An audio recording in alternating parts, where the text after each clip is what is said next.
Hi everybody, it's Ros from North Mayo Fine Arts. In this video I want to go into more detail about highlighting and shading, so it's a continuation from the last video. And today, as you can see, I've already completed the leaf I started during my last video, and today I am going to show you about highlighting and shading on the actual pieces of corn themselves, just around here. There's a technique that I use quite a lot, which basically keeps the white of the paper white. My main suggestion to anybody that wants to have highlights on their work is to not put any pigment down on the areas that they want to be as a highlight. As you can see just about on this area here, you can see that there's quite a lot of highlights just around there. That is actually the paper. I've not put any colour down on these areas at all. It is just the paper. So you can do that. You can just completely leave the paper showing through.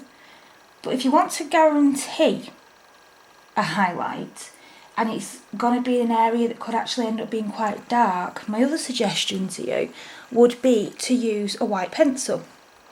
Now this one is the Polychromos white, which isn't the best white for actually adding highlights to work, but it works really well if you put it down first. So that's what we're going to do here. I'm just going to work on this small section here. So I can see on my reference photo that where these little bits of leaves are, there is actually a highlight curved just there. So what I do is I don't burnish. I'm not pressing down so hard that I'm burnishing, but I am using some pressure to make sure I get the white down there. And there's also another one just here on this piece of corn, which again is curved. So I'll put that one straight in, and you can just about see it. There's also another one on this piece of corn, but this is more of a U shape. Like this here. Now again, I am using some pressure, but I'm not making it so hard that it's actually burnishing, so it's leaving an indentation as such. So now I've got those three little highlights in there with the white. I can start going in with the lightest shade of yellow that I'm going to be using, and this is my Prismacolor Cream. So I'm going to go in with a light hand.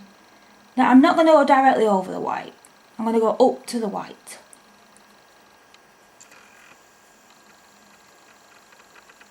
Now these pencil lines here are reference lines for me, so that I know that there are the hairy, sort of stringy hairy areas on the sweet corn. That's where some of them are going to be. So I've lightly laid them down in the pencil just so I have an idea of where they're going to go. So I'm going to lay all the cream down,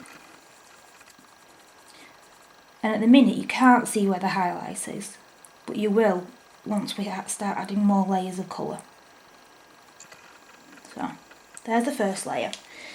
Now for this demonstration I'm not going to blend, because blending it is going to take too long. So I'm going to go straight on to my next colour, which is Polychromos, and it is light chrome yellow. So again, I'm going to go over it in light circular motions and go up to the highlight.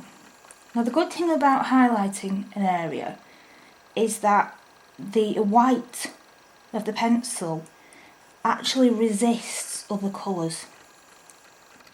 So if I did for whatever reason go over the white area, it wouldn't actually pick up the colour.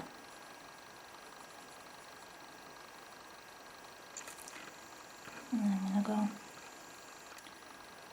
there as well. And that's the second colour down. Now, I'm going to go another shade darker, which is also Polychromos, and it's cadmium yellow. So again, I'm constantly looking at my reference photo.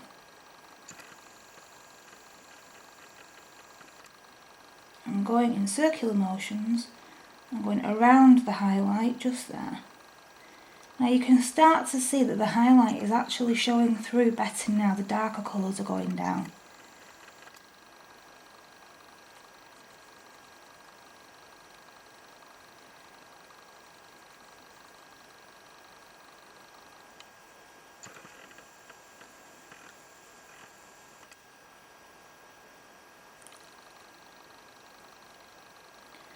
There we go. Now at this stage, I will use my blending stump just to smooth everything out.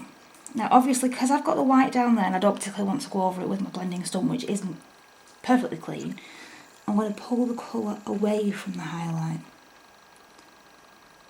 But the rest of this area I will go in circular motions, because I want it to have a really nice smooth effect. Like so. Now, on with the next colour. So the next colour I'm using is another Prismacolor, and it's Canary Yellow. Now I don't want this dark colour over the whole area. So what I'm going to do now is look at my reference photo and see where the darkest areas go. So this area here is particularly dark.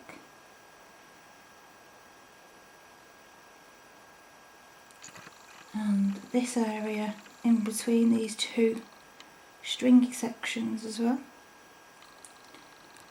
And then both edges, because the sweet corn has got a curve to it,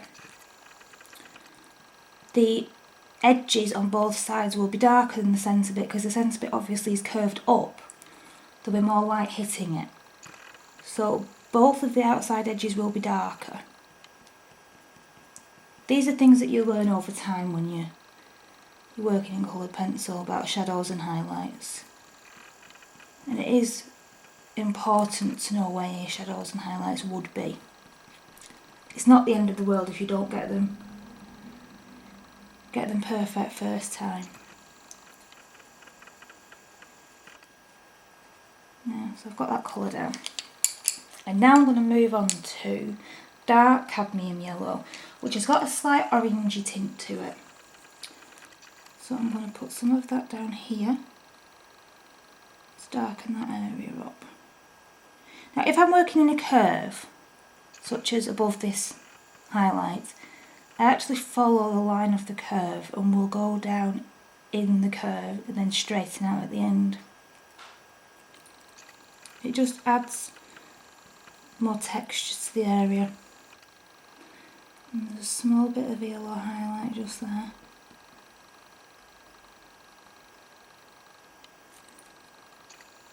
And there's some just coming in from the edges. Because where the edges meet in between the two pieces of sweet corn, that area there is cast in shadow. So we need to make sure that the very edges are darker than the rest of the piece. So I'm going to come into this corner here.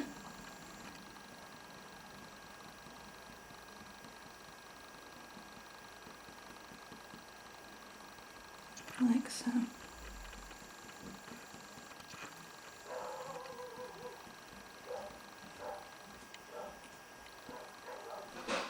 There we go. And I'm going to come in here as well. Now, as you can see, when I'm doing highlights going in from the outside edges, I'm flicking my pencil in towards the centre because I don't want very harsh lines, and I want it almost to feather out into the lighter yellows above. This whole area here is actually quite dark. So I will add more of the orange.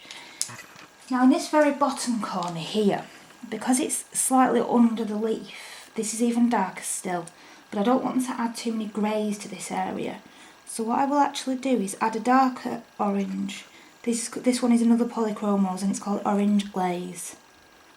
And this one gives me just the colour that I want for this little corner area here. So I'm going to sweep it up as if it's going under the leaf. And I'm also going to sweep some going into this piece here, like so.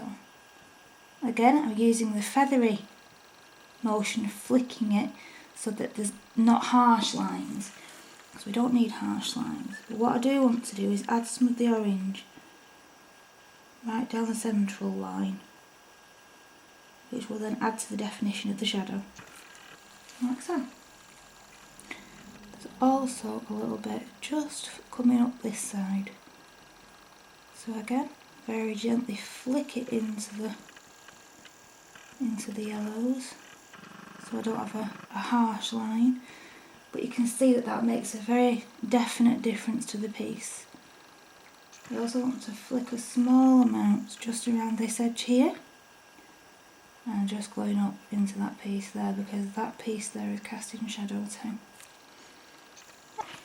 If it does happen to pick up colour, or colour accidentally gets moved across the highlighted area, what you can actually do is use your Tombow Mono Zero eraser, and just the very edge of it, just very lightly go over the area where you put the white down at the beginning, and that will actually move any of the colour that's got onto the white back away from it, because it does resist colour.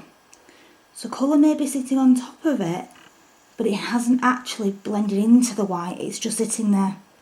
So you can remove it quite easily, like that. And you can see the highlight has been brought back up again.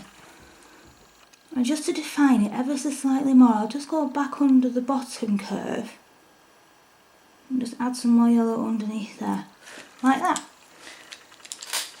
Now I won't colour the stringy bits in until I've actually completed this little section here, because it all goes over each piece, and I want to make sure that everything's perfect with the corn before I start working on the string areas. So we'll move on to this piece now, and what I'll do again is I'll go up to the white with the cream, but not over it, and then I'll lay the cream down over the whole area. Now it doesn't matter about actually colouring over these pencil reference lines, because what I will do is go over them when I've completed it with the colours that I'm actually using for the stringy bits. So the colours that I'm using will actually go over the pencils. Now I'm going to take the second colour and go over with the second colour, like this.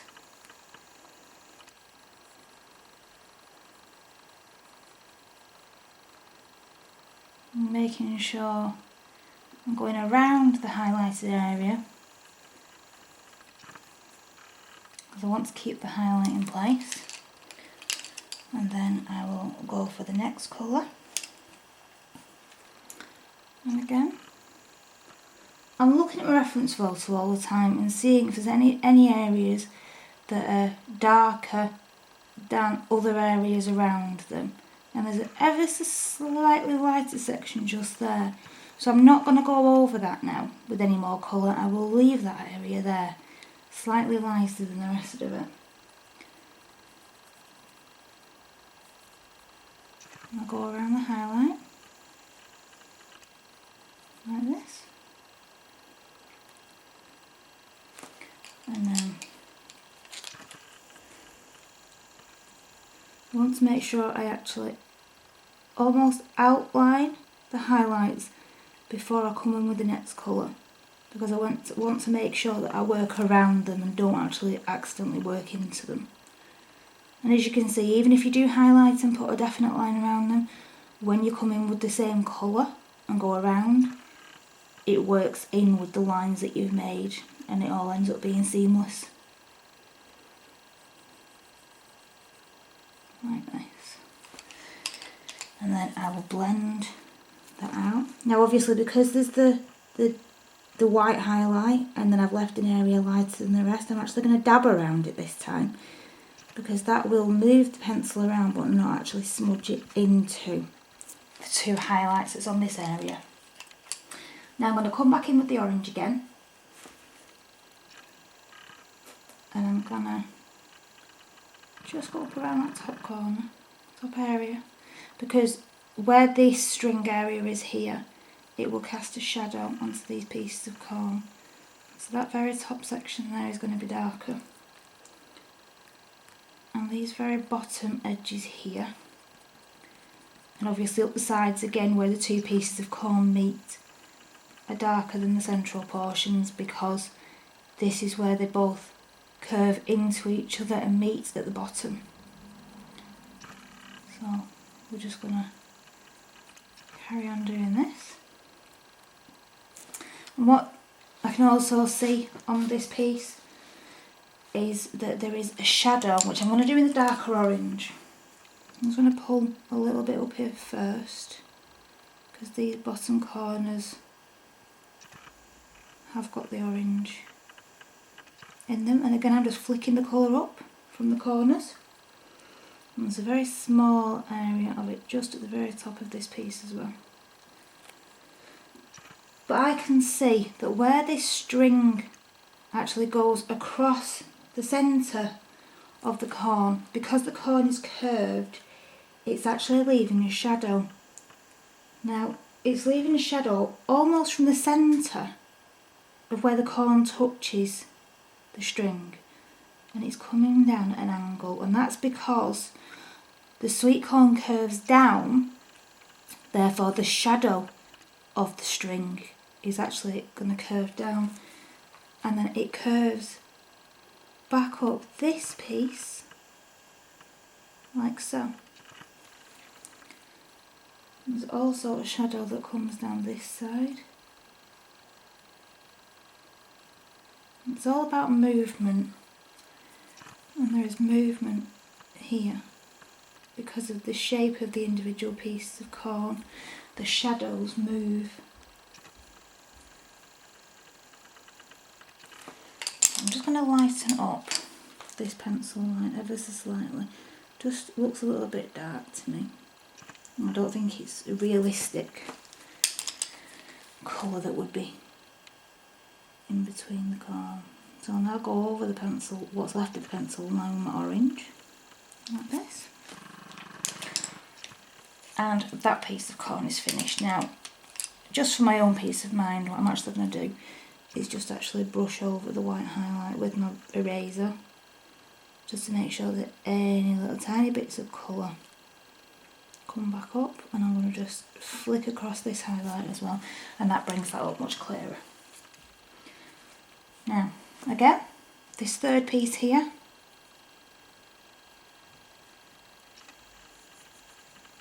I'm going to start with the cream.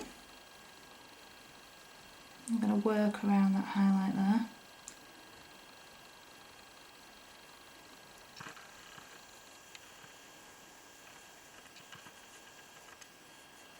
Like this. And then go for the second colour.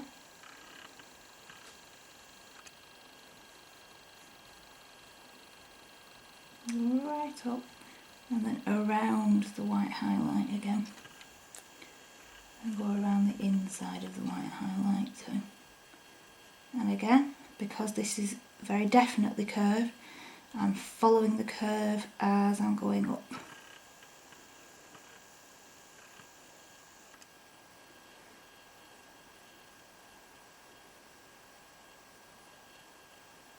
Like so. And I'll pick the next colour. And again, go over the top with the third colour and go around this highlight here like this.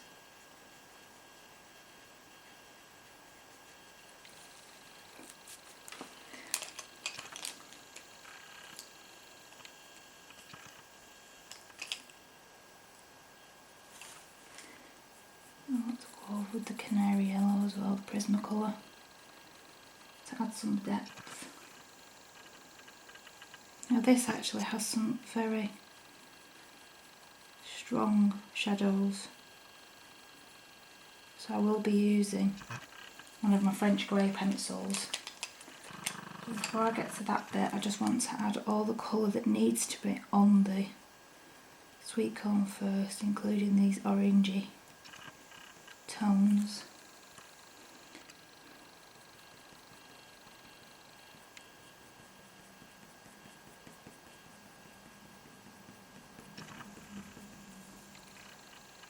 There's a very dark area up here which is inside this highlighted area, and it's casting this whole area here as a shadow.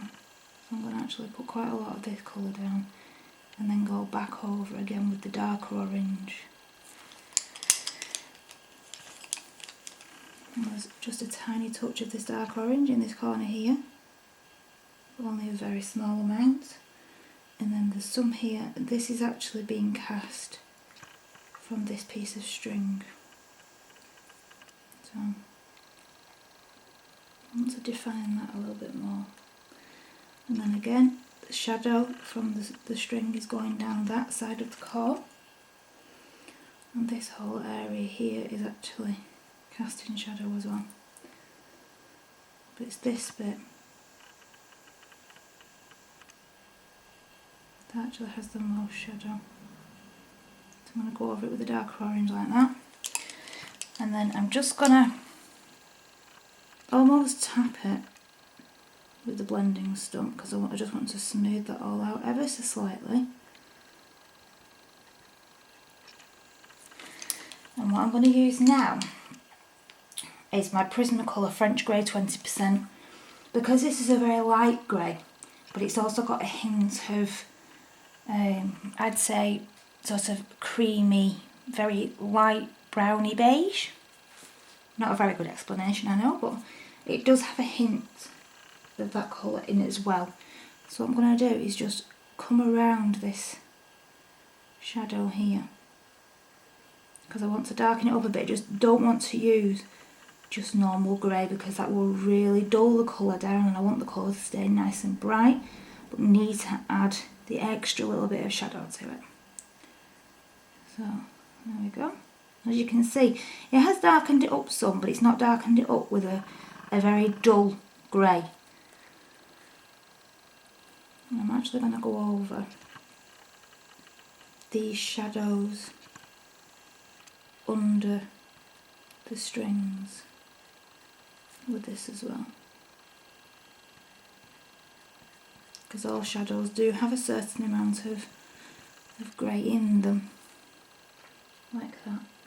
And there's a slight touch of this colour as well just there on this first piece, and there's a very slight touch of this grey just in between two highlights on this piece. Just gives more definition of the highlights. And there's also a very slight bit of shadow just at the bottom of this first piece here, and just going over this bit that's almost completely under the leaf.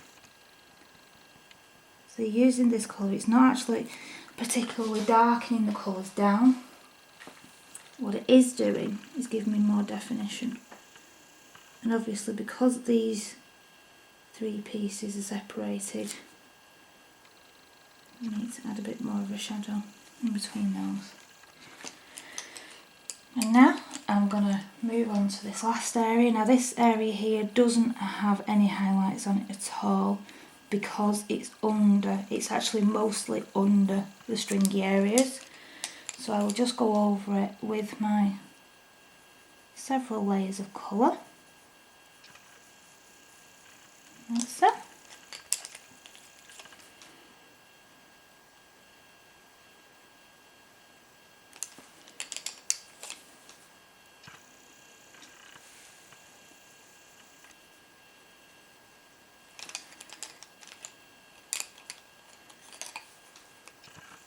And because it's cast, because it's underneath the stringy bits, it's actually cast. The majority of it is in shadow, so I'll be using much more of the orangey tones and some of the French grey on this little area here, because of the fact that it's underneath. And there's the darker orange goes all the way under. But what I will do is I don't want to leave the dark orange just there on its own, so I'm actually going to form a line here. And then I'm going to go back with the slightly lighter orange and I'm going to blend the two into each other, which is a technique I've showed you in a previous video. It works so well, like that. Now, as I've got to the end of those three pieces, what I'm actually going to do is show you how I do the string areas. And I'm using Caput Mortem Violet for this bit. I will add some dark grey or some Payne's grey to this, just a touch of it.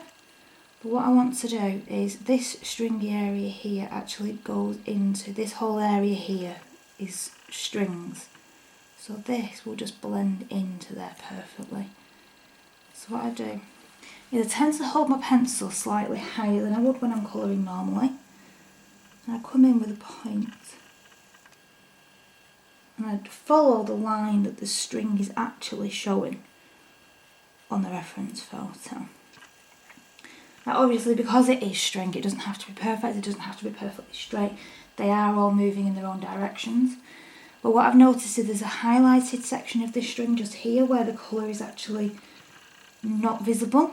So I'm going to miss that section and I'm going to carry on here. I'm just going to go over there like so. And then just one edge is showing just there. So I don't need to make it very dark because there is meant to be a highlighted area just there. And then this piece that just curves down there is much thicker than the first one. So I'm going to come down in a couple of lines just to thicken it up. But then there's quite a bit of colour missing just in this middle section where this highlight is. So what I'm going to do is just do a very, very light line, just there, and another little bit just there. And just give the impression. Now there's another white pencil that I use that I found absolutely fantastic. And it's from Stabilo. And it works on all sorts of different things. You can see there it says paper, glass, plastic and metals. But it is absolutely fantastic for actually going over coloured pencil to add a slightly white highlight to things. Now I want to add just a small little bit of a highlight just here. So what I do again is I hold it more or less on its point. And I'm just going to move the pencil ever so slightly backwards and forwards to add the white highlight because it does go over the pencil really nicely. And also this section just here is lighter because of the highlight, so I'm going to go up there with this colour as well. And there's a highlight just there. And because this highlight is here, I'm just going to move the pencil backwards and forwards so you can actually see that the two lines are a continuation of each other. But because there is a very definite gap there, like that. And as you can see, that piece I would say now is more or less complete. Though I will add a very small bit of this Caput Mortem Violet just down these central lines. I'm hardly touching the paper at all. I just want to add a touch of colour so that you can see that there is variation. Like so. And I'm going to come back in with a lighter colour, which is the red violet. And this will add a slightly brighter tone here. And I'm going to ever so slightly overlap just the very bottom edges of the cone with this red violet, so you can see that there is highlights and shadows. Like that. And there you go. That is that little tiny section completed just there, and you can see I have the white highlights, I have the different shades of the yellows and the oranges making the shadows, and I also have the highlights within the stringy area. And there's just a few more tips for you on how to actually achieve highlights and shadows on different parts of a drawing. If you've enjoyed this video and you would like to see more of my work, you can find me by searching for North Mayo Fine Art on Facebook, Instagram, Twitter and Pinterest. And if you would like to see more of my videos in the future, please subscribe to my channel and give me a big thumbs up. Thanks for watching.